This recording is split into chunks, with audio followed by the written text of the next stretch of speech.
নারায়ণগঞ্জের রূপগঞ্জে সরকারি বই বিক্রির অভিযোগ উঠেছে ভুলতা স্কুল অ্যান্ড কলেজের ভারপ্রাপ্ত অধ্যক্ষ সুরাইয়া পারভিনের বিরুদ্ধে। এই ঘটনার পর থেকে শিক্ষার্থী ও স্থানীয়দের মধ্যে চরম ক্ষোভ প্রকাশ করেছে।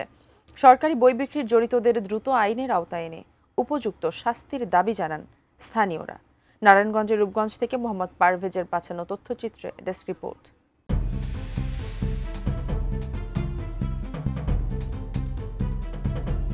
গত মঙ্গলবার দুপুরের দিকে একটি নীল রঙের pickup truck Bhulta school and কলেজে প্রবেশ করে। অধ্যক্ষ সুরাইয়া বেগম স্টোর থেকে ষষ্ঠ শ্রেণী থেকে নবম শ্রেণীর নতুন সব বই কেজি দরে বিক্রি করেন। পিকআপ চালক হেদায়েত উল্লাহ ও বই ক্রেতা মিলে সকল বই পিকআপে তুলে ফেলেন। বিকেলের দিকে স্থানীয়রা বই বিক্রির বিষয়টি টের পেয়ে উপজেলা মাধ্যমিক শিক্ষা অফিসার সিদ্দিক নূরে আলমকে খবর দেন। পরে সন্ধ্যার দিকে শিক্ষা অফিসার ঘটনাস্থলে উপস্থিত হয়ে ঘটনার সত্যতা পেয়ে বই পুনরায় পিকআপ থেকে নামিয়ে স্টোর রুমে পাঠানোর নির্দেশ দেন। বইগুলো স্টোর রুমে নামানোর নির্দেশ প্রদান করলেও মোটা অঙ্কের টাকার বিনিময়ে শিক্ষা অফিসার সিদ্দিক নূরে আলম অধ্যক্ষ, বই বিক্রেতা ও পিকআপ চালকের বিরুদ্ধে কোনো পদক্ষেপ গ্রহণ করেননি বলে অভিযোগ স্থানীয়দের।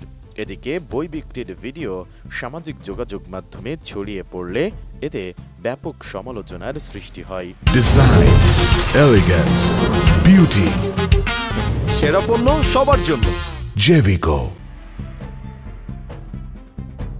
স্কুলের এক শ্রেণীর অভিভাবক বলেন, সিরা বাইরে থাকে শিক্ষা প্রতিষ্ঠানের শিক্ষা অফিসারের নিকট জমা দিবে, সে না দিয়ে ট্রাক বইরা বিক্রি করতেছে, যা তার যেভাবে সে চালাইতে পারে সেইভাবেই চালাইতেছে।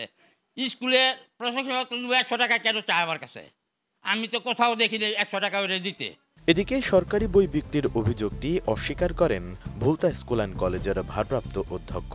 আমি একটা প্রতিষ্ঠান প্রধান হিসেবে আমি কখনোই, যেহেতু আমি আগে থেকে বলছি যে কখনোই আমি কোনো দুর্নীতির সাথে জড়িত ছিলাম না, কাজেই আমি আমার জানা মতে এটা কখনোই হয়নি যে ওখানে সরকারি বই আমি বিক্রি করে দিব।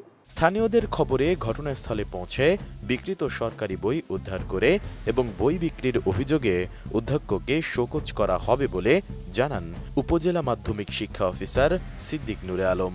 বিভিন্ন সোর্স থেকে আমি ইনফরমেশন পাই, ইনফরমেশন পাওয়ার পর আমি সঙ্গে সঙ্গে পজিশনে যাই। 3 ট্রাক মোটামুটি ভর্তি আর কি। আমি পরে ওইখান থেকে এইটা বই বিক্রি বন্ধ করে দিয়ে সব গোডাউনে ঢুকাই দিয়ে তারপরে আপনার গাড়ি ফেরত দিয়ে দিছি, ওদেরকে টাকাও ওরা ফেরত দিয়ে দিয়েছে, ওরা চলে গেছে।